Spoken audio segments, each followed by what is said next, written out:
आज पालकमंत्री म्हणून पहिल्यांदा आपण नाशिकमध्ये आला, जिल्हाधिकारी कार्यालयामध्ये बैठक घेतलेली आहे. काय मुद्दे आहेत आणि कुठल्या विषयावर बैठक आहे? आज पालकमंत्री झाल्यानंतर मी पहिल्यांदाच जिल्हाधिकारी करत आलो आणि बैठक या ठिकाणी घेतलेली. खरं म्हणजे मी सुरुवातीला आधीच माननीय मुख्यमंत्री मोदयांचे आभार मानतो की त्यांनी पुन्हा माझ्यावर नाशिक जिल्ह्याचा पालकमंत्री म्हणून ही जबाबदारी या ठिकाणी दिलेली आहे. आज पहिल्याच दिवशी खरं म्हणजे तर काल विश्लेषण झालं आणि त्यानंतर मी या ठिकाणी आलो. पक्षाची महत्त्वाची बैठक SRच्या बाबतीमध्ये या ठिकाणी होती आणि त्यानंतर मी तात्काळ जिल्हाधिकारी करत आलो आणि परवा रविवारी सोमवारी त्र्यंबकेश्वरमध्ये ज्या पद्धतीने गर्दी झाली, खरं म्हणजे स्टॅम्पेड होतातच राहिलं असं म्हणायला हरकत नाही. इतकी गर्दी त्या ठिकाणी मंदिराच्या दर्शनाच्या ठिकाणी झालेली होती आणि म्हणून येणाऱ्या सोमवारी पुन्हा रविवारी सोमवारी तशीच गर्दी की मग त्यापेक्षा जास्त गर्दी त्या ठिकाणी राहील आणि मग तिचं नियोजन काय करावं लागेल, हे टाळता कसं येईल, VIP दर्शनाच्या बाबतीमध्ये सुद्धा काय निर्णय करायचा आणि म्हणून त्या संदर्भात इथे बैठक बोलवली होती. त्र्यंबकेश्वरचे नगराध्यक्ष होते, तिथले CO होते, पोलीस प्रशासन सगळं या ठिकाणी हजर होतं. सगळेच पदाधिकारी या ठिकाणी हजर होते आणि या संदर्भामध्ये VIP दर्शन होतं. आम्ही त्याच्याकडचं बंद केलेलं आहे. रविवारी सोमवारी गर्दीच्या वेळा अजिबात त्या ठिकाणी VIP दर्शन होणार नाही असा निर्णय या ठिकाणी घेण्यात आलेला आहे आणि गर्दीचं नियोजन, पार्किंगचं नियोजन हे सुद्धा या ठिकाणी करावं लागणार. अजून तर कुंभमेळ्याला 1 वर्ष वेळ अवधी आहे. यावेळेला जवळपास 2 लाखाच्या जवळपास भाविक बाहेरून त्या ठिकाणी आलेले होते बाहेरचे आणि म्हणून एवढी तारंबळ उडाली तर मग कुंभमेळ्यात तर कोटीमध्ये लोक येणार आहेत आणि म्हणून त्याचा अनुभव एक्सपिरियन्स आम्हाला आलेला आहे. काय करावं लागेल, काय करावं लागणार नाही, काय काळजी घ्यावी लागेल. तसं मागच्या कुंभचा अनुभव 12 वर्षापूर्वीचा आपल्याला आहेच. मीच त्यावेळेला कुंभमेळा मंत्री होतो. पण या संदर्भामध्ये काय काय नियोजन करावं लागेल या संदर्भामध्ये आम्ही सविस्तर चर्चा सगळ्या डिपार्टमेंटची, मग ST महामंडळाचे असतील, RTOचे असतील, पोलीस डिपार्टमेंट असेल, प्रशासन, या ठिकाणी नगरपालिका, सगळ्यांचीच बैठक या ठिकाणी बोलवली होती आणि त्यात सगळ्यांच्या अडचणी, स्वच्छतागृह कसे पाहिजेत, पाण्याची व्यवस्था काय केली पाहिजे, सगळ्याच बाबतीमध्ये पार्किंगच्या ठिकाणी लाईटाची काय व्यवस्था करायची या संदर्भामध्ये सविस्तर चर्चा झालेली आहे आणि तशा सूचना सर्व अधिकाऱ्यांना आम्ही या ठिकाणी दिलेल्या आहेत. मला वाटतं पुढच्या वेळेला रविवारी सोमवारी अतिशय सुटसुटीतपणे सगळं दर्शन वगैरे सगळं त्या ठिकाणी होईल, पार्किंगची व्यवस्था होईल अशी व्यवस्था आम्ही या ठिकाणी केलेली आहे. एक प्रामुख्याने एक समस्या जाणवली जाताना त्या दिवशी नाशिक रोड जो आहे, नाशिक रोड त्याचं रुंदीकरण झालेलं नाही आहे. तोच रस्ता तसाच आहे.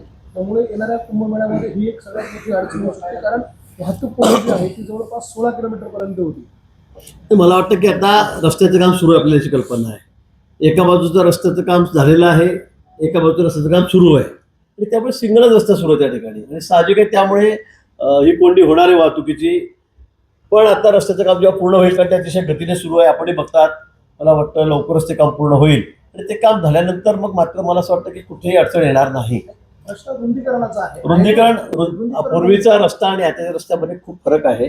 आपण तो रुंदच केलेला आहे, आपण तर बघून घ्या आधी किती मीटर होता, आता किती मीटर आहे. पण मला वाटतं तशी अडचण येणार नाही कारण सगळ्यात रहदारीचा मोठा रस्ता हा नाशिक त्र्यंबकेश्वर आहे आणि तसा असेल तर अजूनही आपल्याला तशी अवधी आहे, अजून तशी आपल्याला वेळ आहे. आपण त्या बाबतीमध्ये अजून त्याला वाढवू शकतो. आपण तिथे बैठक घेतली, या बैठकीमध्ये अधिकाऱ्यांना विचारलं नाही का, हा अंदाज कसा आला नाही परवाच्या दिवशी?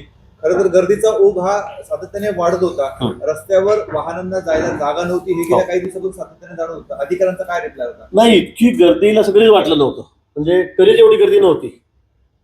म्हणजे आतापर्यंत कधी एवढी गर्दी, एवढ्या गाड्या कधी नव्हत्या. इतक्या गाड्या त्या ठिकाणी आल्या आणि त्यामुळे ही परिस्थिती उद्भवलेली आहे. अन्यथा सालाबादाप्रमाणे जर ती गर्दी असती तर असं कधी झालंही नसतं. पण अचानक गर्दी एवढी वाढली कारण आता इतका ओढा सध्या लोकांचा वाढ चालला आहे धार्मिक क्षेत्रांकडे. आता पंढरपूरलाही बघा 25 लाख मागच्या वेळी होती, यावेळेला 35 लाख लोक, 10 लाख लोक एकदम वाढून गेले.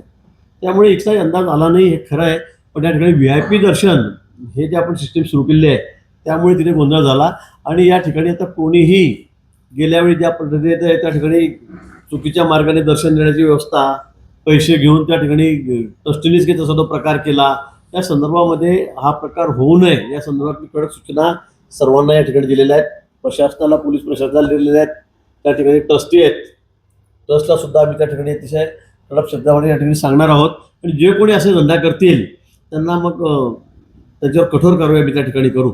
लांबून भाविक तर 1000 घ्या, 2000 घ्या, 5000 रुपये घ्या, हे आता अजिबात चालणार नाही, अजिबात चालणार नाही. आणि म्हणून त्या संदर्भामध्ये काळजी घेण्याच्या सूचना मी सर्व संबंधित अधिकाऱ्यांना दिलेल्या आहेत. दर्शनाच्या ज्या रांगा आहेत, अधिकाऱ्यांवर वारंवार नाराजी व्यक्त केली जाते. जे प्राधिकरणचे अध्यक्ष तुम्ही दिले त्यांच्यावर प्रचंड नाराजी आहे. सगळ्यात कुंभमेळा आयुक्त प्राधिकरणचे कोण? शेखर सिंग अच्छा. यांच्याबद्दल प्रचंड तक्रारी आहेत. साधू महंतांच्या आहे, तुमच्या नगराध्यक्षांच्या आहे आणि नागरिकांच्या पण आहे. याचं कारण आहे त्र्यंबकेश्वर मधलं जे रुग्णालय आहे, खरं तर एवढा मोठा कुंभमेळा होतोय, 35,000 कोटी रुपये कुंभमेळ्याला आले. तिथे एखादं मोठं हॉस्पिटल उभं राहणं अपेक्षित होतं. मात्र तिथं हॉस्पिटल तर सोडा, परंतु आहे ते हॉस्पिटल स्थलांतरित त्यांनी केलेलं आहे. इतका मोठा कुंभमेळा होत असताना हॉस्पिटल सारखं नियोजनाचा अभाव त्या ठिकाणी दिसतोय. हॉस्पिटलच्या बाबतीमध्ये खूप जास्त हॉस्पिटल चर्चा मी या ठिकाणी केलेली आहे. CS आहेत त्यांना सुद्धा मी सूचना केलेल्या आहेत. 2 ठिकाणी जागा आता आपण सध्याकडे बघितलेल्या आहेत, कारण जे आहे ते ॲडजस्ट ते काढलेले आहेत. आणि त्यामुळे आता एक मोठं 100 बेडचं हॉस्पिटल जे 5 किलोमीटर थोडं बाहेर आहे कुंभमेळ्यासाठी, कारण आता लगेच काही बांधून होणार नाही 100 बेडचं हॉस्पिटल त्या ठिकाणी. पण त्या जागेच्या संदर्भामध्ये थोडंसं दुमत आहे, लांब पडेल थोडा, जे रिझर्वेशनचं आहे ते आउटस्कटला आहेत. पण त्या संदर्भामध्ये आता आम्ही एक 100 बेडचं रेडीमेड हॉस्पिटल त्या ठिकाणी आहे, ते आम्ही ताब्यामध्ये घेतलेलं आहे. त्या ठिकाणी मी व्यवस्था करतोय. त्याचप्रमाणे डॉक्टरांची कुठेही या ठिकाणी कमी पडणार नाही, मेडिसिनची कमी राहणार नाही. आणि 2 ठिकाणी आता आपण तात्पुरती व्यवस्था त्या ठिकाणी म्हणू, कारण ती कुंभमेळ्यापर्यंत राहिलंच पुढे, ती व्यवस्था आपण त्या ठिकाणी केलेली आहे. पण लवकरच 100 बेडचं जे हॉस्पिटल आहे, जागेचा थोडा तिढा आहे, तो आपण सोडवू, त्या कामाला सुरुवात करू. पण कुंभमेळ्यामध्ये काही हॉस्पिटल कामात येणार नाही तोपर्यंत आपण 100 बेडचं हॉस्पिटल, मोठं हॉस्पिटल घेतलेलं आहे. गरज भासल्यास अतिरिक्त अजून आपण जागा त्या ठिकाणी घेऊ. जागा त्या ठिकाणी आहेत, रेडीमेड जागा त्या ठिकाणी घेऊन हॉस्पिटलची व्यवस्था इथे कुठेही त्याच्यामध्ये कमतरता भासणार नाही. तिथं सध्या तीनच डॉक्टर तिथे काम असताना, कुंभमेळ्यासारखं एक मोठं नियोजन करत असताना हॉस्पिटल सारखी सुविधा यांच्याकडनं राहिली कशी? बेसिक आहे, म्हणजे सामान्य माणसाला कळतो असा. आणि प्राधिकरणला आपण तिथे जे अध्यक्ष आहेत त्यांच्याबद्दल आणि आयुक्तांबद्दल त्यांनी तिथे प्लॅन केले, नियोजन केलं. आणि जे जुनं हॉस्पिटल आहे ते त्या पथमध्ये येत आहे, ते काढायचं हे देखील त्यांचं नियोजित होतं. मग काढलेलं हॉस्पिटल तिथेच कुठे शिफ्ट करता, बाहेर करायचं, ते त्या ठिकाणी काढून परत केलं असतं तर त्या ठिकाणी पुन्हा गर्दीचा त्रास झाला असता. आणि म्हणून आपण ते गर्दीने मोकळा श्वास घेतला पाहिजे. सगळ्यात जास्त प्रायोरिटी गर्दीला आहे, कारण गर्दी थांबवावी लागणार आहे आपल्याला. त्या ठिकाणी आता आपण जसं इथे नाशिकला सुद्धा आपण सगळं त्या ठिकाणी त्यांना कॉम्पन्सेशन दिलं लोकांना, तिथे जागा घेतल्या, त्या तोडल्यात, तसं हे हॉस्पिटलमध्ये येत होतं. ही वस्तुस्थिती आहे. आणि ते जर काढलं नसतं तर पुन्हा त्या ठिकाणी मग गर्दीचा त्रास खूप झाला असता. आणि यावेळेला भाविक येणारे खूप जास्त संख्येमध्ये 4 पट 5 पट मागच्यापेक्षा आहेत. पण आपण 100 बेडचं जे सुसज्ज हॉस्पिटल आपण त्या ठिकाणी घेतलेलं आहे, ते बांधलं असतं. थोडा उशीर झाला आहे खरं आहे, आता बांधायला सुरुवात करू. थोडीशी तांत्रिक अडचणी त्याच्यामध्ये आहेत अजूनही, पण मला वाटतं की आता आपण 100 बेडचं जे सुसज्ज हॉस्पिटल घेतलेलं आहे, त्यामुळे कुंभमेळ्यामध्ये कुठलाही त्रास होणार नाही. अतिरिक्त व्यवस्था करायची असेल तर ती सुद्धा आपण करू, अजून आपण त्या ठिकाणी करू. पण आता तात्पुरत्या स्वरूपामध्ये आपण 2 जागा घेतलेल्या आहेत, त्या ठिकाणी हॉस्पिटल सुरू आहे. डॉक्टरांची संख्या तिथे कमी आहे. पहिला श्रावण सोमवार अनुभवला, तर त्याच श्रावणामध्ये तुमच्या कुंभमेळा असणार आहे. सर्वाधिक गर्दी ही त्र्यंबकेश्वरकडे ओढावतात असणार पाहिजे. तर त्यावेळेस नाशिकला जेवढ्या पद्धतीने आपण वाईट रस्ते करतो तेवढं त्र्यंबकला करत नाही होत. तर त्या हॉस्पिटल पण नसेल आणि बाकीच्या सुविधा असतील तर कोकणात व्यवस्था त्या ठिकाणी हॉस्पिटलची पूर्ण व्यवस्था आम्ही करू, त्याच्यामध्ये कुठेही कमी पडणार नाही. मी सांगितलं की 100 बेडचं आपण एकदम रेडीमेड नवीन बिल्डिंगच आपण त्या ठिकाणी घेऊन टाकलेली भाड्याने. आपलं हॉस्पिटल होती तोपर्यंत बिल्डिंग आपल्याकडेच राहील, त्यामुळे तिथे कुठे हॉस्पिटलची कमी राहणार नाही. गरज पडल्या अजून तात्पुरत्या काय जागा असतील, अजून आपल्या कुंभमेळ्याला अजून 9-10 महिने वेळ आहे. आपण जागा उपलब्ध करून देऊ. जागा त्या ठिकाणी आहेत, इमारती आहेत, तिथे आपण काहीतरी आपण तिथे हॉस्पिटल सुरू करू. तिथे सगळ्या व्यवस्था त्या ठिकाणी करू. सगळ्या मशिनरी ज्या असतील अत्यावश्यक प्रायमरी जे लागत आहेत त्यासुद्धा आपण त्या ठिकाणी आणू. तिथे कुठेही आरोग्याच्या बाबतीमध्ये कमी पडणार नाही, हे पुन्हा आपल्याला मी सांगतो. पण परमनंट हॉस्पिटल जे आपल्याला करायचं आहे त्याला अजून 2 वर्ष तरी होता लागतील, कारण हे मोठं हॉस्पिटल आहे. वाटतं ते होईल तेव्हा होईल. पण आता आपण त्याला अनुसरून सगळ्या ज्या पर्यायी व्यवस्था आहेत त्या केलेल्या आहेत. हो, आपण काय म्हणताय ते 5 किलोमीटर लांब आहे साधारणतः ते. पण जे अमृत स्नान होणार आहे ते कुशावर्तन होणार आहे, मंदिरात दर्शनासाठी भाविक येतील. तर त्या ठिकाणी जर काही घटना घडली तर तुम्हाला ॲम्ब्युलन्सची मग गावामध्ये आहे ना 2 ठिकाणी आपण पर्यायी व्यवस्था गावामधले केलेलं आहे. पण मोठं हॉस्पिटल जे पाहिजे 100 बेडचं, कारण सगळ्या गावात 100 बेडचं हॉस्पिटल होऊ शकत नाही टेम्पररी. पण एवढ्या बिल्डिंग तिथे मोठ्या नाहीत, तशा व्यवस्था नाही आहे. पण इमर्जन्सीसाठी 2 ठिकाणी अजून एका दुसरी जागा आपण घेऊ.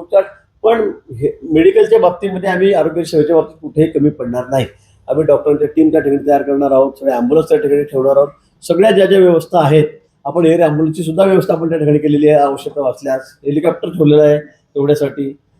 पण या संदर्भामध्ये मी पुन्हा सांगेल की या बाबतीमध्ये आम्ही कुठेही कमी राहू देणार नाही. भाऊकीच्या अंतर्गत इन्फ्रास्ट्रक्चर कोलॅप्स होऊ शकतं.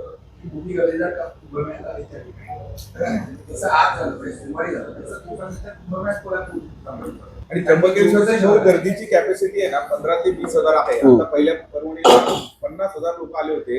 अशा पद्धतीने कुंभमेळ्यात जर 50 लाख लोक आले तर मग काय नियोजन आहे? म्हणजे त्या ठिकाणी फक्त जिथे प्रवेश होता मंदिरावरचा, त्र्यंबकेश्वरांच्या मंदिराचा, त्या ठिकाणी गर्दी झाली. त्या ठिकाणी ती ज्या पद्धती VIP दर्शनाचा वाद चाललेला होता, 200 वाले 2,500 वाले सगळे एकत्रित झाले, त्यामुळे हा गोंधळ वाढला. लोकांना समजेल ना आम्हाला जायचं कुठे नेमकं.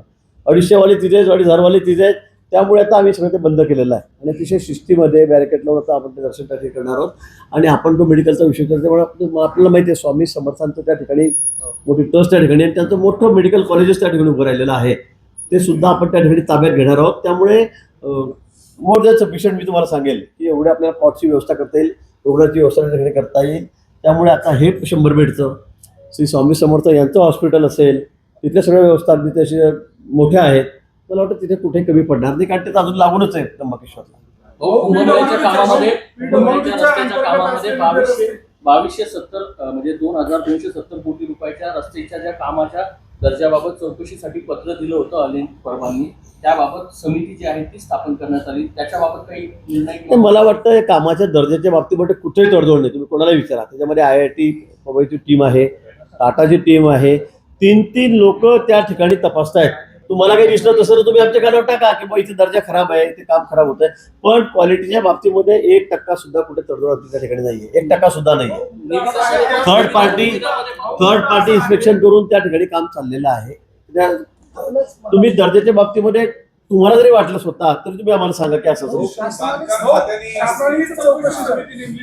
शासनाचे कृषी अधिकारी आहेत, त्यांनी पत्र काढलेलं आहे, गोपनीयते पत्र आहे. त्यामध्ये त्यांनी असं म्हटलेलं आहे की नागपूरच्या अधिकाऱ्यांच्या अध्यक्षतेखाली समिती नेमली 4 चांगलं. मग काय वाईट, आमचे अतिशय या बाबतीमध्ये आमची पारदर्शकता आहे, ट्रान्सपरन्सी आहे. कोणी लोकप्रतिनिधी तक्रार केली असेल तर आम्ही चौकशी लावली. तुम्ही सांगा याच्यामध्ये काय कमी जास्त आहे म्हणून.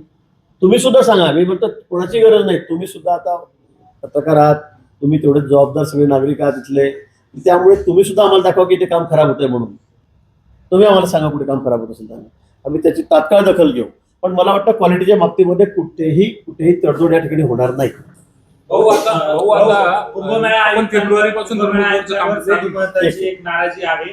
मात्र दुसरीकडे आता ह्या नाराजीसाठी कुंभ भक्ती संगम कार्यक्रम जो आहे तो प्राधिकरणाकडून आयोजित करण्यात आलेला आहे. तरी देखील साधू महंत जे आहे ते त्याच्यावर खुश नाही. मला वाटतं साधू महंत म्हणतं कामं चालू नाहीये. हा अधिकारी तसा आहे, तो अधिकारी तसा आहे, कलेक्टर तसा आहे, आयुक्त तसा आहे, मंत्री असा आहे, तो तसा आहे. मला वाटतं साधू महंतांचं काम काय आहे? हा कुंभमेळा त्यांचाच आहे. हा साधू महंतांचाच कुंभमेळा आहे. त्यांनी ज्या ज्या सोयी सांगितल्या त्या करण्याची जबाबदारी आमची आहे. तू बघितलं मागच्या वेळेला आम्ही 3,500 कोटी खर्च केले ते यावेळेला आपला आकडा जवळपास 38-40,000 कोटीपर्यंत चाललेला आहे. आपण 10 पट 12 पट आपण पैसे खर्च या ठिकाणी करतोय. कुठे आम्ही कमी ठेवत नाहीये. त्यांच्या सुख सुविधेच्या मागणीवर त्यांनी जी मागणी केली ती सगळी मुख्यमंत्री मोदींनी लगेच एका शब्दात पूर्ण केलेली आहे. मला वाटतं काम होऊ तर द्या ना. आता तुम्ही अजून 1 वर्ष राहिलेलं आहे. आपले काम इतक्या वेगाने सुरू आहेत. त्र्यंबकमध्ये घाट बांधण्याचं काम चालू आहे, रस्त्याचं काम चालू आहे. आता आपण गोदावरी 12 महिने वाहती ठेवणार आहोत. आपण बघितलं असेल 300 कोटी खर्च करून आपण पाणी कुठून आणतोय. आणि म्हणून मला वाटतं की कुठेही कमी त्या ठिकाणी राहणार नाही. त्र्यंबकेश्वरमध्ये सुद्धा सगळ्या सुविधा आम्ही त्या ठिकाणी पुरवणार आहोत, सोयी पुरवणार आहोत. आणि नाशिकमध्ये सुद्धा आजूबाजूचे सगळे रस्ते सुद्धा तुम्ही बघता आपण आता सगळे सिमेंटचे घेतलेले आहेत, त्याचं रुंदीकरण झालेलं आहे. त्यामुळे मला असं वाटतं की आपण सगळं काम झाल्यावरच बोललं पाहिजे. आणि आपण सरळ कोणीच काही करत नाही, मला वाटतं हे म्हणणं काही योग्य नाही. संदर्भात आता मीटिंगमध्ये अधिकाऱ्यांनी तुम्हाला सांगितलं की नाशिकच्या त्र्यंबकेश्वरमध्ये कशी भाविकांची फसवणूक होती, 2-3 हजार रुपये घेतले जाते. त्यासोबतच आमदार सरोज यांनी सांगितलं की ज्या ट्रस्टींवर आरोप झाले तेच सूचना करत आहेत. याबद्दल नाही, बरोबर आहे. मी त्या बाबतीमध्ये जिल्हाधिकाऱ्यांनी सूचना केलेल्या आहेत. उद्या जाऊन त्या ठिकाणी बघा कोण अशा पद्धतीने आहे आणि ज्यांच्यावर आरोप झाले तर त्यांनी काही सूचना तरी बोलायलाच नको खरं म्हणजे. आम्ही त्या संदर्भामध्ये त्यांचे जे अध्यक्ष आहेत ते स्वतः जज आहेत, त्यामुळे त्यांच्याशी जिल्हाधिकारी बोलतील. आणि या बाबतीमध्ये खरंच हा विषय अतिशय गंभीर आहे. ज्या पद्धतीने मागच्या दाराने आणून लोकांना दर्शन दिलं जातं, त्याच्याकडून पैसे उकळले जातात, ही बाब कुठेही माफ केली जाणार नाही. ही अतिशय गंभीर बाब आहे, त्याला माफीच नाही आहे. आणि म्हणून मी अतिशय बारकाईने पोलिसांनाही सांगितलेलं आहे की असं जर आपल्या निदर्शन आलं, प्लेन क्लोथमधले माणसं ठेवा, असं जर कोणी निदर्शन आलं तर त्यांना लगेच ताब्यात घ्या. असं अजिबात चालणार नाही. पैसे घ्यायचे, पैसे हजार रुपये लाखो रुपये उपडायचे लोकांजवळून आणि त्यांना दर्शन द्यायचं. मला वाटतं अशा त्र्यंबकेश्वर सारख्या किंवा कुठेही अशा धार्मिक स्थळी हे अपेक्षित नाही. आणि त्यामुळे याच्यामध्ये कोणाची हयगय केली जाणार नाही. पालकमंत्री झाल्यानंतर आता डीपीडीसीची बैठक घेत आहे, एवढा मोठा बॅकलॉग कसं बघतात? नाही, डीपीडीसीची बैठक म्हणजे काय फार रेग्युलर बैठक नाही आहे, पण मला वाटतं काही गोष्टी प्रलंबित आहेत, त्या बाबतीमध्ये आम्ही आता चर्चा करणार आहोत. लवकरच एक बैठक लावून तर त्या संदर्भामध्ये सगळ्या आमदारांना, खासदारांना त्यांना बोलावं लागतं. आता त्यावेळेला लवकरच पण आपण ती बैठक घेऊ. आता चर्चा फक्त त्या ठिकाणी आहे. भाऊ, मागच्या वेळेस कुंभमेळा मंत्री बरोबर पालकमंत्रीपद आपल्याकडे होतं, त्यानंतर 2-3 वेगवेगळे पालकमंत्री आले. त्यावेळेसची कुठली राहिलेली कामं होती ती आता तुम्हाला संधी मिळालेली आहे, ती तुम्ही प्राधान्यक्रमाने पूर्ण करणार? नाही, कोणती कामं राहिली नाही. आम्ही सगळीच कामं घेतलेली आहेत. आता तर नाशिकमधले अंतर्गत रस्ते होते, 1000-1200 कोटी त्याला लागत आहेत. आम्ही माननीय मुख्यमंत्री महोदयांना आग्रह केला आहे की नाशिक शहरातले अंतर्गत जे रस्ते आहेत ते डांबरी आहेत, मला वाटतं तिथे खड्डे खूप झालेले आहेत, तिथे काही पाईपलाईन खोदल्या गेलेल्या आहेत, काही युटिलिटी टाकल्या गेलेल्या आहेत, त्यामुळे ते खराब झालेले आहेत. त्यालाही पैसे द्या. मुख्यमंत्री महोदयांनी त्यालाही संमती दिलेली आहे. ते काम आम्ही तात्काळ करणार आहोत. पण मी तुम्हाला पुन्हा सांगेन की नाशिककरांना आमचं वचन आहे, मुख्यमंत्र्याचंही आहे, आमच्या सरकारचंही आहे, उपमुख्यमंत्री महोदयांचं आहे आणि पालकमंत्री म्हणून मी ही जबाबदारी स्वीकारलेली आहे. नाशिक शहराचा सगळा चेहरामोहर आम्ही बदलणार आहोत. नाशिक शहर हे राज्यातलं सगळ्यात सुंदर शहर, मी तर म्हणेल जसं इंदोर देशामधलं सगळ्यात सुंदर शहर आहे, त्याच्या कॉम्पिटिशनमध्ये आम्हाला उतरायचं आहे. पुन्हा शब्द देतो नाशिककरांना आपल्या सर्व आपल्या माध्यमातून की आम्ही याच्यामध्ये कुठेही कमी पडणार नाही. रात्रंदिवस मेहनत करू. सुदैवाने कुंभमेळ्याच्या माध्यमातून आपल्याकडे खूप मोठा निधी या ठिकाणी आलेला आहे आणि नाशिक शहराचं एक नावलौकिक वेगळाच आहे, आपल्याला कल्पना आहे. आणि म्हणून मला असं वाटतं की एक चांगली संधी या ठिकाणी आलेली आहे की नुसती कुंभमेळा झाला आणि संपला असं नाही, तर पुढचे अनेक वर्ष नाशिकला खरं म्हणजे कुंभमेळा वरदान ठरेल असंच काम आम्ही या ठिकाणी करू. यामुळे मग पर्यटन या ठिकाणी वाढणार आहे, त्या ठिकाणचे उद्योगधंदे वाढणार आहे, व्यापार वाढणार आहे, खूप मोठा फुटबॉल या ठिकाणचा वाढणार आहे. आणि मला वाटतं त्यामुळे इथे अर्थव्यवस्थेलाही त्याच्यामुळे बळकटी मिळणार आहे. रिंग रोडमुळे, बाह्य रिंग रोडमुळे तर नाशिकचं सगळं चित्रच पालटणार आहे, कारण हा अतिशय आवश्यक रस्ता. आपण बघितलं असेल डावा कालवा उजवा कालवा आहे, त्या ठिकाणी सुद्धा आता आम्ही त्याला बंद करतोय आणि त्याच्यावरच सडक काढतोय, रस्ता काढतो मधोमध नाशिकच्या. म्हणजे ट्रॅफिकचा केवढा मोठा वाहतुकीचा प्रश्न यामुळे मिटणार आहे याची कल्पना आपल्याला असेल.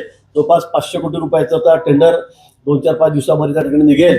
आणि हा जो कॅनल होता की त्याला घाणीचं स्वरूप होतं नुसतं, तिथून पाणी तर काही जात नाही, पण हा शहरातून गेलाय मधोमध आणि त्यामुळे त्याला सुद्धा बंद करत नाही आम्ही, तर त्याला बॉक्स टाकतोय. बाहेरची कंपनी आहे, बाहेर देशातली कंपनी आहे, ते येऊन रेडीमेड लगेच पटापटी कन्सेप्ट त्यांची आहे बाहेर देशात, पण ते आणून त्या ठिकाणी आम्ही बॉक्समधून पाणी जाईल त्याच कॅपॅसिटीने, पण वरतून सगळं बंद राहील, कॉन्क्रीटचं राहील. त्याच्यामध्ये अतिशय 4 पदरी रस्ता त्या ठिकाणी तयार होईल आणि वाहतूक त्याच्यामुळे खूप मोठी सुरळीत होणार आहे. म्हणजे कुठल्याही बाबतीमध्ये काटकसर आम्ही या ठिकाणी केली नाही. नाशिक शहर सुंदर असलं पाहिजे, स्वच्छ असलं पाहिजे, सुरक्षित असलं पाहिजे. 4-4.5 हजार कॅमेरे आपण या ठिकाणी लावतो आहोत. सगळ्या युटिलिटी 9 युटिलिटी रस्त्याच्या खाली आपण टाकलेल्या आहेत.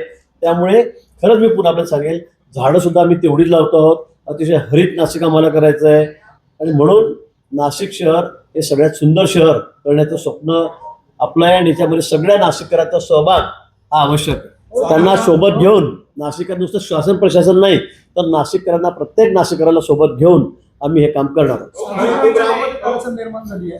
साधुग्रामचा भूसंपादनाला किंवा तिकडची जागा हे करायला स्टे मिळालेला आहे. एक मोठं आव्हान प्रशासनाचं आणि समोर. तोही प्रश्न लवकर सुटेल, त्याला कुठेही अडचण येणार नाही. काही तपोवनामधला विषय आहे साधूंच्या निवासाचा, तो सुद्धा प्रश्न सुटेल, फार अडचण येणार नाही. काय जे काय न्यायप्रविष्ट विषय असतील तेही लवकर सुटेल. आम्ही न्यायालयाला, माननीय न्यायालयाला सुद्धा आम्ही विनंती करू. कुंभमेळा होणं क्रमप्राप्त आहे, गर्दी या ठिकाणी मोठी राहणार आहे आणि लवकर हिअरिंग लावून या बाबतीमध्ये सुद्धा लवकर निर्णय त्या ठिकाणी होईल. कुठली अडचण मला असं वाटतं कुंभमेळ्यामध्ये येणार नाही. आता ही जे अतिरिक्त जागांचा विषय भाऊ, 1000 एकरचा, तर 1000 एकरचा जो भूसंपादनाचा विषय आपल्या प्रशासनाकडनं दिरंगाई करण्यात आली म्हणून ते लोक आज कोर्टामध्ये गेले, नाही तर मग ते वाटाघाटी करायला तयार होते. मला असं वाटतं की कुठलंही म्हणजे अडचण कुठल्याही कामामध्ये येणार नाही. शेतकऱ्यांची आम्हाला काळजी आहे, माननीय मुख्यमंत्री महोदयांकडे त्या संदर्भामध्ये बैठक झाली. आज सुद्धा माननीय बावनकुळे साहेबांनी या संदर्भात सगळ्या अधिकाऱ्यांना घेऊन आम्ही या ठिकाणी बैठक केलेली आहे. उद्या 11 वाजेपर्यंत सगळा निर्णय त्या ठिकाणी देत आहेत. मला वाटतं चर्चेत सगळे प्रश्न सोडत असतात आणि मला नाही वाटत की कुठलाही प्रश्न या ठिकाणी बाकी राहील. सगळ्यांना आम्ही न्याय देऊ, शेतकऱ्यांवर अन्याय या ठिकाणी होऊ देणार नाही. तशीच परिस्थिती झाडांची पण निर्माण झाली होती. हं? जी परिस्थिती आज साधुग्रामची स्टे मिळालेला आहे करू नये, तसंच झाडांच्या बाबतीत झालं की झाडांच्या बाबतीत लवकर कारवाई झाली नाही म्हणून आज स्टे आहे. अनेक झाडं रस्त्यात तसेच आहे. रस्ते शेवटी आता बाजूनी आपल्याला आहे त्या परिस्थितीत करावे लागतात. तर म्हणजे मला सगळ्यात खूप मोठा प्रश्न झाडांचा या ठिकाणी शहरामध्ये मला वाटतं आपल्या नाशिक शहरामध्ये जेवढी झाडं मधोमध आहेत तेवढी कुठल्या शहरामध्ये कुठे नाही आहे. आणि जेवढे ऍक्सिडेंट शेकड्यात जे मृत्युमुखी आमचे तरुण पडलेत, युवक असतील, युवती असतील किंवा जे असतील ते पडले तेवढे कुठेही पडलेले असतील. अगदी मध्यभागी झाडं आहेत, मोठे मोठे वटवृक्ष आहेत आणि लोक रात्री जाऊन त्याला धडकत आहेत. मला वाटतं ही झाडं तरी काढली पाहिजे. वृक्षप्रेमींना मी पुन्हा सांगेल, त्यांनाही विनंती करेल. आणि आम्ही झाडं किती लावतोय तुम्ही बघतात. आम्ही लाखामध्ये झाडं लावतो या ठिकाणी, लाखामध्ये. आणि मग 200-400 झाडं काढली तर त्याला अडचण काय मला समजत नाही. तुमचं वृक्षप्रेम आहे, पर्यावरणप्रेम आहे, आमचंही आहे, तुमचंही सगळं नाशिकरांचं आहे. पण ज्यामुळे शेकडो जीव जात आहेत वर्षाला, तर मला वाटतं त्या बाबतीमध्ये आपण निर्णय थोडा गांभीर्याने घेतला पाहिजे. आता ती झाडं काढणं किती आवश्यक आहे याची सगळ्या नाशिकरांना कल्पना आहे. कारण ज्याचं मूल जातं बिचाराचं त्यालाच कळतं. बाकी लोकांना आपल्याला वाटतं की नाही झाडं कसं काय काढताय. आणि मग ते सुद्धा बिचार समोरून सांगितलं जाते की बाबा झाडं काढा, आमच्या घरातला आमचा दिवा गेला, एकूण त्यात मुलगा गेला, मुलगी गेली, वडील गेले. पण मला वाटतं या संदर्भामध्ये फार काय बोलायचं मला समजत नाही. पण निर्णय होणं हे आवश्यक आहे. जी खरोखर अडचणीची झाडं आहेत ती काढली गेली पाहिजे. आणि एका झाडाला मी 100 झाडं लावतोय ना, आणि मोठी झाडं लावतोय 15-20 फुटाची. तुम्ही जाऊन बघा. आपण मी येईल पुढच्या वेळेस आपण जाऊन बघू त्या ठिकाणी झाडं कशी झालेली आहेत. 100% सगळी जगलेली झाडं आहेत. असं नाही की बाबा जळून गेली, मरून गेली झाडं, आम्ही लावली 10,000 5,000 दिसत आहेत, असं कुठेही नाही आहे. जवळपास 99% झाडं जगलेली आहेत. एका दुसरं जर खराब झालं असेल ट्रान्सफॉर्मर तर आम्ही लगेच तिथे बदलून टाकलेलं आहे. आणि दर रविवारी आमचा कार्यक्रम चाललेलाच आहे. आम्ही घरपोच लोकांना झाडं देतो. आम्ही ज्या मोकळ्या जागा आहेत त्या ठिकाणी मी स्वतः येतो रविवारी, तर तिथे झाडं लावतो आहोत. पण मला वाटतं हाही प्रश्न सामंजस्याने सुटला पाहिजे. यामध्ये राष्ट्रपतींपासून स्थानिक पातळीपर्यंत वेगवेगळ्यांना निमंत्रण दिले जाते. आतापर्यंत ती प्रक्रिया कुठपर्यंत आली, येत्या काळामध्ये ते सोपस्कार कधीपर्यंत पार पडेल? नाही, आम्ही या आठवड्यामध्ये दिल्लीला जाऊन सगळ्यांना आमंत्रण त्या ठिकाणी देणार आहोत. 30 ऑक्टोबरला आपल्याला जो ध्वजारोहण आहे त्याची सुरुवात त्या ठिकाणी होणार आहे. तर त्या संदर्भामध्ये सगळे जे आमचे वरिष्ठ पदाधिकारी आहेत, देशातले आहेत, त्यांना सुद्धा आम्ही त्या ठिकाणी पत्र देणार आहोत. मी स्वतः त्या ठिकाणी जाऊन पंतप्रधान वगैरे आपले अमित भाई असतील, पंतप्रधान असतील, राष्ट्रपती असतील, त्यांना सुद्धा स्वतः मुख्यमंत्री महोदय त्याच्यासाठी वेळ काढतील आणि मी सुद्धा सोबत राहील. पण आम्ही त्यांना सुद्धा या ठिकाणी कुंभमेळ्याचं आमंत्रण द्यायला जाणार आहोत. राहुल गांधींना पण निमंत्रण देणार. काय काय हे महत्वाचं आहे. राहुल गांधींना आमंत्रण देणार आहे का? 1 सप्टेंबरला विचारतो जिल्हाधिकाऱ्यांना. 1 सप्टेंबरला नाशिकला येणार. नाशिकमध्ये आपण एवढे मोठे कामं करताय, विकास कामं करतो. आता आपण बोललात विरोधक आपल्यावरती गंभीर टीका केलेले. आता राऊत आले होते काल, तुम्हाला कुंभकर्ण मंत्री म्हणले आणि या सगळ्या कुंभमेळ्यांच्या कामामध्ये 18,000 ते 20,000 कोटी रुपयांचा भ्रष्टाचार झालेला आहे, असं गंभीर आरोप त्यांनी केले. मला वाटतं की सगळे कामं आपण तुम्ही तपासून बघा. जे टेंडर आहे अतिशय पारदर्शक आहे. कुठे याच्यामध्ये कुठेही लपवाछपी नाही, गडबड नाही. मी तुम्हाला सांगेल, महापालिकेच्या तुम्हाला लिस्ट देतो मी.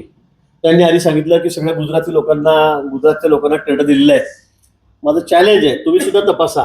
म्हणजे त्या 43-44 जे कामं दिलेले तरी कामं सुरू आहेत मोठी सगळी. 500 कोटी, 1000 कोटी, 1,500 कोटी, 2,000 कोटी, 2,500 STPचा प्लॅन चाललेला आहे. याच्यामध्ये 1 कोटी बरोडचा वर्ष पडला, त्याची छोट्या रकमेचा आहे तो, पण काही असं मोठी काही हजारात रक्कम नाही त्याची कुठल्या कोटीमध्ये. अतिशय छोट्या रकमेचं काम त्याच्याकडे, मला रक्कमही माहीत नाही. पण बडोद्याचा कुठे कॉन्ट्रॅक्टर आहे, त्यांनी ते काम घेतलेलं आहे. आणि याच्यामध्ये पूर्ण ट्रान्सपरन्सी आहे. त्याच्यामध्ये कोणत्या धर्माच्या माणसाला द्यायचं, कोणत्या राज्यातल्या माणसाला द्यायचं, कोणत्या पक्षाच्या माणसाला द्यायचं, असं करता येणार आहे का? जो कॉन्ट्रॅक्टर आहे, ज्याचे 1000 कोटीची 500 कोटी रुपयाची त्याची तो लायबल आहे त्याच्यासाठी, तो टेंडर टाकतोय. आणि देशभरातील लोक टेंडर टाकू शकतात त्याच्यामध्ये. त्याला काही सर गुजरातने टाकायचं नाही, आंध्रने टाकायचं नाही, कर्नाटकने टाकायचं नाही, गोव्याने टाकायचं असं कुठे नाही ना. त्यामुळे मला असं वाटतं की या ठिकाणी पूर्ण ट्रान्सपरन्सी आहे. महापालिकेमध्ये तर सगळे कामं 20%च्या खाली बिलो गेलेले आहेत, 20%च्या खाली बिलो गेले आहेत. आता कसं काय तुम्ही म्हणत किंवा मॅनेज केलं कोणाला दिले म्हणून. फायबर केबलचे यांचे डिग्रीचे कामं 42% बिलोने गेलेत. 112 कोटीचं काम 70 कोटीला गेलं. आता याच्यामध्ये काय ऍडजस्टमेंट मला समजत नाही, काय ट्रान्सफरन्सी नाही त्यामध्ये. पण मला असं वाटतं की जाणीवपूर्वक आता त्यांना काही काम नाही, त्यांना दिसतंय की आता सगळं हे बदलतं चित्र इथलं. आता राज साहेब म्हटले आमच्या काळामध्ये आम्ही कसं करून दाखवतो नाशिक. आता मी त्यांना म्हटलं मग तुम्ही जर इतकं चांगलं काम 5 वर्ष केलं तर एखाद दुसऱ्या 2-3 नगरसेवक यायला पाहिजे की नाही आपले 122 पैकी. ते कुठे आले? शिवसेनेचं काय याच्यासाठी सगळं बँड वाजलेलं आहे. फक्त येऊन आपलं बोलायचं, काहीतरी गोष्टा करायच्या, काहीतरी आरोप बेछूट करायचे, कळत नाही. तुम्ही पुराव्याशिवाय का बोलतात? तर तुम्हाला इथे एकही गुजराती माणसाला आम्ही काम दिलं नाही तर तुम्हाला गुजरातच गाठ होतं. त्यांना उठता बसता स्वप्नात जागता फक्त गुजरातच दिसतं. मला वाटतं असं करू नका. पूर्ण माहिती घ्या, आमच्याकडून सगळी टेंडरची यादी घ्या अधिकाऱ्यांकडून. आमचे किती टेंडर काढले, किती रुपयाचे काढले, बिलो किती गेले, अभाव किती गेले, ॲटपार किती गेले, तुम्ही माहिती घ्या ना आणि मग बोला. पण सगळे टेंडर गुजरातवाला दिले आणि गुजरातला कोणालाच टेंडर दिलं गेलेलं नाही. मग आता काय बोलावं या गोष्टीला? म्हणून मला असं वाटतं बेछूट आरोप त्यांनी करू नये. कुंभमेळा हा अतिशय आमचा आस्थेचा विषय आहे. हा अतिशय सुंदर करायचा आहे. देशभरामध्ये त्याचा नावलौकिक होईल, जगभरात नावलौकिक होईल असा कुंभमेळा ठिकाणी करायचा आहे. आणि नुसतं कुंभपुरताच नाही तर कुंभमुळे यातून आलेला हा जो निधी आहे, फंड आहे, त्यामुळे नाशिक शहरामध्ये सगळ्या पायाभूत सुविधा या आम्ही या ठिकाणी करून घेणार आहोत की जेणेकरून पुढचे 30, 40, 50 वर्ष सगळे लोक नाशिककडे म्हणजे बघायला येतील या ठिकाणी.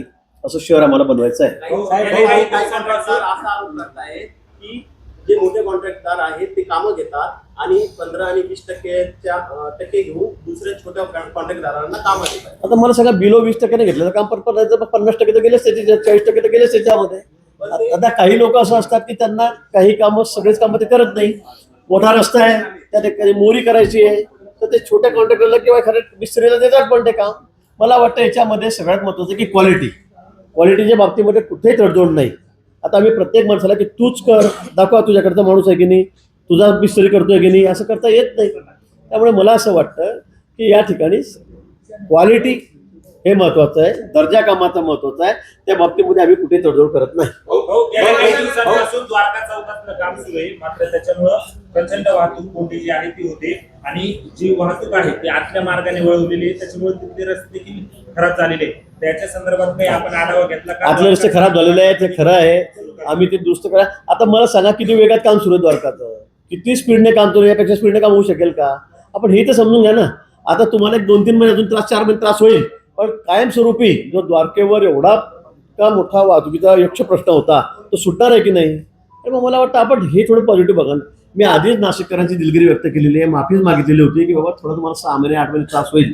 आता थोडा काळ राहिलेला आहे, अतिशय वेगाने काम चाललंय त्याचं. म्हणजे लोक म्हणतात कसं काय पूर्ण होईल, आपण म्हणतो की काम कसं काय पूर्ण होईल, पण ते अतिशय वेळेच्या खूप आधी ते काम पूर्ण होणार. भाऊ एक सवाल संजय राऊतांनी टीका केली होती की जे बनावट वर्क ऑर्डरचं प्रकरण होतं यामध्ये गिरीश महाजनांचा जे तनय महाजन आहे आता झालं ना त्याच्या बाबतीत, तिथे आता बोलून झालं. ऑल रेकॉर्डिंग चेक करावी. गिरीश मला असं वाटतं की याच्यामध्ये शासनाची फसवणूक झाली आहे का, शासनाकडून काही पैसे गेलेत का, तर नाही. आता मला सांगा, मी तुम्हाला म्हटलं किंवा तुम्ही यांना म्हटलं की हे घे 100 कोटीची वर्क ऑर्डर, काय त्याला काय आधार आहे? अशी वर्क ऑर्डर कुठे टेंडर भरल्याशिवाय मिळते का, EMD असल्याशिवाय मिळते का? तुम्ही एकही कागद देत नाही एकमेकाला आणि हे की 100 कोटीची ऑर्डर. आता ती जी मंडळी आहे त्याच्यामध्ये आमचे 5 मुस्लिम लोक त्या ठिकाणचे आहेत, 2 जण अजून आपले आहेत. आमने माझा खूप दूरचा नातं येतोय आणि तो सगळ्या गावाला वळून टाकलेला आहे. अतिशय बेवडा आहे, गॉन आहे, हे सगळ्या गावाला माहिती आहे. आता त्याने जर कोणाला तरी सांगितलं की औरंगाबाद संभाजीनगरवाल्याला हे घे वर्क ऑर्डर 200 कोटीची, आता समोरच्या माणसाला समजलं पाहिजे ना की आपण कसे काय पैसे द्यायचे. म्हणून टेंडर दे, काही नाही, घे वर्क ऑर्डर. तर मला असं वाटतं की फसवणूक आहे, ही सगळी फसवणूक आहे, ही चुकीचं आहे. आणि हे जेव्हा मला कळालं, संभाजीनगरवाल्या आमच्या एका मित्राने मला सांगितलं, मी त्या लोकांना बोलवून घेतलं माझ्याकडे. ते कंप्लेंटला नाही म्हणत होते. मी CPना सांगितलं की या लोकांना उचला, हे कंप्लेंट कशी देत नाही, या लोकांना उचला. आणि मग त्यांना उचलून आणल्यावर त्यांनी कंप्लेंट दिली. कंप्लेंट देत नव्हते ते. मग माझं इतकं जवळ नव्हतं किंवा माझा हात असतो त्याच्यामध्ये, तर मग मी कशाला उद्योग करत बसलो असतो. मीच प्रेस घेतली आधी. पुण्यामध्ये राहुल गांधींचा कार्यक्रम होतोय जागृती न्यूज. या कार्यक्रमासाठी फक्त मुलींनाच परवानगी असणार आहे आणि त्या ठिकाणी या कार्यक्रमापूर्वी जमावबंदी देखील पुण्यामध्ये असणार. आता त्यांच्या कार्यक्रमाच्या बाबतीमध्ये मला काही माहिती नाही, काय त्यांचं नियोजन आहे, काय काय ते मी काही ते सांगू शकणार नाही त्या बाबतीत. आमदार अपात्र संदर्भात सुनावणी सुरू आहे. त्यामध्ये सिब्बलांनी एक महत्वाचा त्या ठिकाणी आज रुल केलेला आहे की धनुष्यबाण जे चिन्ह आहे ते गुरपावा असं त्यांनी सांगितलं. आता मग ते काय म्हणतील, मग काय द्यावं म्हणतील ते, कारण ते तिकडची बाजू वाटतात, खूप पैसे घेतात, ठीक घेतात ते चांगली कोटीमध्ये, त्यामुळे ते तेच म्हणतील. पण शेवटी निर्णय शेवटी न्यायाधीशांचा आहे, ते या संदर्भामध्ये योग्य निर्णय देतील आणि आम्हाला खात्री आहे तो निर्णय शिंदे साहेबांच्या बाजूनेच लागेल. रिंगरोडच्या संदर्भात द्यायचं नसेल तर ते गुरपावं असं त्यांचा आता ते त्यांची मागणी असेलच ना. आता इकडे शरद पवार साहेब उद्या जातील, ताईंनी म्हटलंच आहे आमच्या की ते आम्हाला द्यावं म्हणून आमचं घड्याळ चालू राहणार. या सगळ्या कायदेशीर बाबी आहेत, न्यायप्रविष्ट बाबी आहेत, ते होतच राहील. रिंगरोडच्या प्रश्नासंदर्भात मातरम को लेकर जो कांग्रेस नेता बालसाहेब थोरात ने कहा है कि सीने पे हमने गोलियां खाई है, हो, तो उसको लेकर क्या है? सीने पे बाळा साहब ने गोलियां खाई है. ऐसे उन्होंने कहा है स्टेटमेंट दिया है, अच्छा. उसको लेकर आप क्या कहेंगे? हाँ, उस वक्त भाजप नहीं था, नहीं तो हम भी खाते थे. रिंगरोडच्या संदर्भात काही काय बोलतायत, आम्ही गोळ्या खाल्ल्या ना आम्ही वंदे मातरम म्हणणार नाही, आम्ही हे म्हणणार नाही. मला वाटतं यापेक्षा हा राष्ट्रद्रोह आहे. सोनिया जी हो, राहुल गांधी हो, उस दिन वंदे मातरम गाते समय स्वतंत्र दिवस अपना था उस दिन, तो उस दिन उन्होंने जो हरकत की उसको माफ़ी नहीं है. मैं तो बोलता हूँ राष्ट्रद्रोह है कि वंदे मातरम जो राष्ट्रगान हमारा है, उस वक्त सोनिया जी जिस तरह से सब उनकी एक्टिविटी चल रही थी, कैसे क्या चल रहा है, रोक दो इतना कैसे क्या होगा, मुझे लगता है ये राष्ट्र का अपमान है, राष्ट्र का अपमान है. कांग्रेस दूसरी तरफ कह रही है कि हमने सीने पे गोलियां खाई, बीजेपी खाई, वंदे मातरम से हमने अरे भाई उस वक्त बीजेपी नहीं थी ना. 1947 में कहा बीजेपी थी, नहीं थी, रहती तो हम भी खाते थे, हम कहाँ बिहार देते थे. तो तुमने इतनी गोलियां खाई तो फल भी तो आप ही खा रहे हो ना, गांधी परिवार पूरा. हाँ, 60-70 साल आप क्या करे, तो आप ही तो बैठे हैं कुर्सी संभाल के वहाँ पे. क्या किया अपने देश में. अब 12 साल में मोदी जी ने जो काम किया है वो पहले करते थे तो आज देश कहाँ के कहाँ रहता था. अब 11वें नंबर पे से हमारी इकोनॉमी हम लोग 3 से 4 नंबर पे आए. आपने क्या किया, गोली खाई, इसका मतलब क्या देश को भेज दोगे. हाँ, ऐसे थोड़ी होता है. रिंगरोडच्या संदर्भामध्ये एक महत्वपूर्ण बैठक झाली बावनकुळे. हाँ? काय निर्णय होत आला रिंगरोडच्या नाही, संदर्भात? त्या संदर्भामध्ये त्यांनी सगळ्या गोष्टी ऐकून घेतलेल्या आहेत. शेतकऱ्यांना कृषीच्या बाबतीमध्ये, भाव रेटच्या बाबतीमध्ये सगळं आम्ही त्यांना सांगितलेलं आहे. आणि त्या संदर्भामध्ये त्यांनी सगळे अधिकारी सोबत बसलेले होते, उच्च पदस्थ अधिकारी होते, सेक्रेटरी होते, आणि ते उद्यापर्यंत आम्हाला या संदर्भामध्ये 12 वाजेपर्यंत 11 वाजेपर्यंत निर्णय देणार. थँक्यू. सर बस बस.